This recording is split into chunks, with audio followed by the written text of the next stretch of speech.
عزیزان گرامی وقار، یہاں پر ان حالات کے بعد میں آپ کو ایک بات ضرور کہنا چاہوں گا۔ مصیبتیں ہمارے گھر بھی آتی ہیں، آفتیں تکلیفیں ہمارے گھر بھی آتی ہیں، لیکن کیا ہم ان مصیبتوں کا سامنا کرتے ہیں، استقبال کرتے ہیں؟ نبی اکرم صلی اللہ تعالیٰ علیہ وسلم نے تو ارشاد فرمایا، مومن کو جب مصیبت آتی ہے تو اس کے لیے وہ نعمت ہے۔ دو چیزوں میں سے ایک چیز ہوگی اس کے ساتھ، اگر بخار بھی آئے، میرے آقا فرماتے ہیں اگر بخار بھی آیا ہے تو دو باتوں میں سے ایک بات ہوگی اس کے ساتھ، یا تو رب تبارک و تعالیٰ اس کے گناہ معاف کرے گا یا تو اس کے درجے کو بلند کرے گا۔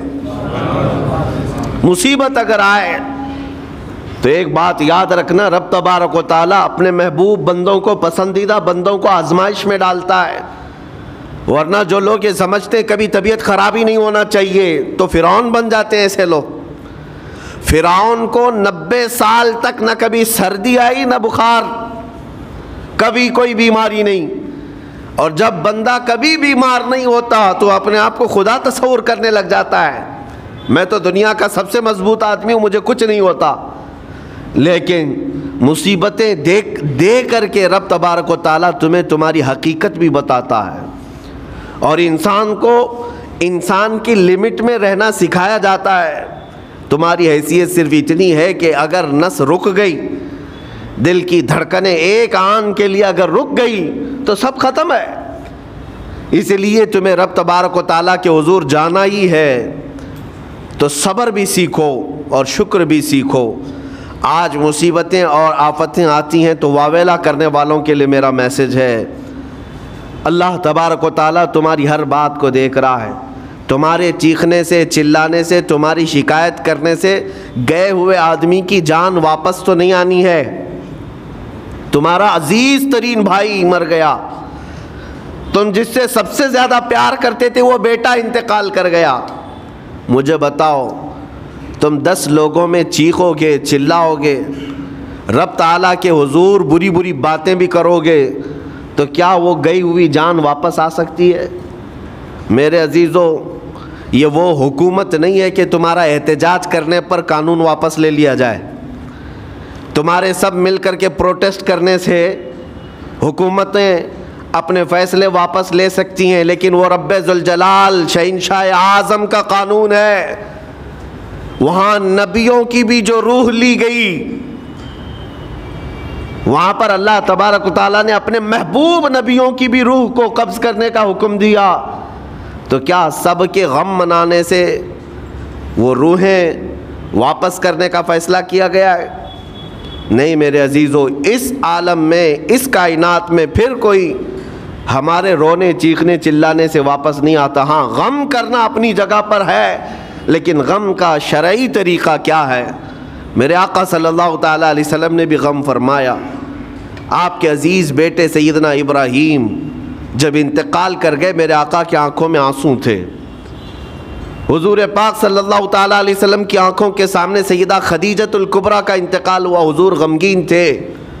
لیکن غم کا مطلب کبھی یہ نہیں ہوتا کہ اللہ کی بارگاہ میں شکایت کریں، تو نے میرے ساتھ ایسا کیوں کیا؟ یعنی تم حکم دو گے، رب تبارک و تعالیٰ کو تم مشورہ دو گے کہ کس کے ساتھ کیا کرنا ہے۔ اس لیے ان مواقع پر ہم سب کی آزمائش ہے، ہمارا امتحان ہے۔ ایسے معاملات جب بھی آتے ہیں، دیکھیں میں آپ کو ایک اور باریک بات بتا دیتا ہوں۔ یہ ہم آج تقریر کر رہے ہیں، ہو سکتا ہے آپ بھی سن رہے ہیں اور اچھی طرح سمجھ رہے ہیں، لیکن خود کے گھر پر جب آ جائے تو تقریر بھی یاد نہیں رہتی، نصیحت بھی یاد نہیں رہتی، غم کا غلبہ زیادہ ہو جاتا ہے۔ ایسے اوقات میں حکم کیا ہے مومنین کو؟ میرے گھر پر، میں جانتا ہوں شکایت نہیں کرنا چاہیے، میں جانتا ہوں غموں کے وقت صبر کرنا چاہیے، پھر بھی اگر میرے گھر میں آ گئی مصیبت تو مومنین کے لیے حکم یہ ہے کہ تم نے اب تک جو سنا تھا حدیثیں وغیرہ اس کو یاد دلاؤ، یعنی مجھے یاد دلاؤ۔ یہ مت سوچو کہ مولانا صاحب ہیں، مفتی صاحب ہیں، امام صاحب ہیں، ان کو تو سب معلوم ہوگا۔ غم کا غلبہ جب آ جاتا ہے تو اچھے اچھوں کو یاد نہیں رہتا۔ مومنین کو کہا گیا ہے کہ وہ یاد دہانی کریں، جائیں غموں کے وقت ان کی حالت دریافت کریں اور انہیں صبر کی تلقین کریں. ہر ایک کے لیے ضروری ہے. یہ سوچ کر کے پیچھے نہیں ہٹا جائے گا کہ یہ تو بہت جانکار لوگ ہیں, یہ بہت پڑھے لکھے لوگ ہیں, ان کو تو سب پتہ ہے. نہیں, بلکہ حکم یہ ہے کہ جس کے ساتھ بھی مصیبت آئے, مومنین دوسرے مومنین, اسے صبر کی تلقین کریں, اسے جا کر کے حوصلہ دیں اور اسے تسلی دیں. اب میں آتا ہوں ان باتوں کی طرف جو لوگ مصیبتوں کو برا سمجھتے ہیں. ایک صحابی تھے, ان کی شادی ہو گئی ایک صحابیہ سے, نکاح ہوا تھا مدینے میں, سال بھر خوشحالی سے گزرتے رہے, بہت اچھے دن گزرے. سال ختم ہونے کو تھا کہ خاتون جو ہے لڑائی کرنا شروع کر دیتی, کہتی مجھے تمہارے ساتھ رہنا نہیں, مجھے طلاق چاہیے, ڈائریکٹ طلاق. تو صحابی نے کہا ہوا کیا؟ وہ صحابیہ کہتی تھی نہیں مجھے تمہارے ساتھ رہنا نہیں.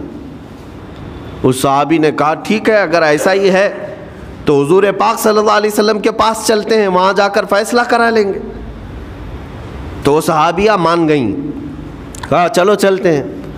تو دونوں چلے جا رہے تھے اپنے گھر سے, حضور پاک صلی اللہ علیہ وسلم کے دربار میں فیصلہ کروانا ہے. چلتے وقت راستے میں ایک پتھر سے ٹھوکر لگ گئی اس صحابی کو, اور اتنی تیز ٹھوکر لگی کہ ان کا ناخن اکھڑ گیا. اب وہ ان کی خاتون جو بیوی صحابیاں ہیں, وہ فوراً اپنے دوپٹے کا کپڑا پھاڑ کر کے انگلی کو باندھتی ہیں اور خون روکتی ہیں, اور اس کے بعد کہتی ہیں چلو واپس گھر چلتے ہیں. گھر واپس آنے کے بعد وہ کہتی مجھے طلاق نہیں چاہیے, ساتھ میں رہوں گی. کہا عورتوں کا موڈ, عورتوں کا اس طرح کا فیصلہ, کیا بات ہے؟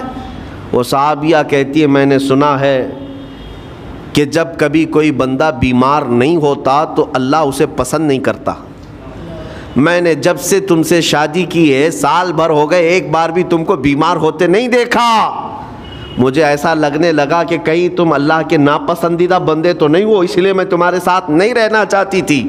اب جب راستے میں ٹھوکر لگ کر ناخن اکھڑ گیا تو مجھے احساس ہوا کہ اللہ تجھے بھی پسند کرتا, میں تیرے ساتھ رہنے کو تیار ہوں. وہ صحابیہ تھیں. میرے عزیزو, اس کا مطلب یہ نہیں کہ ہم آپس میں ایک دوسرے کے بیمار ہونے کی انتظار میں رہیں.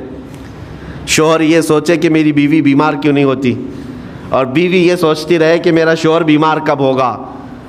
وہ توکل کا اعلیٰ درجہ ہے. انتظار اور تمنا مت کرو بیمار ہونے کا, بلکہ بیماری آ جائے تو اللہ کا شکر ادا کرو, آ جائے تو صبر کرو.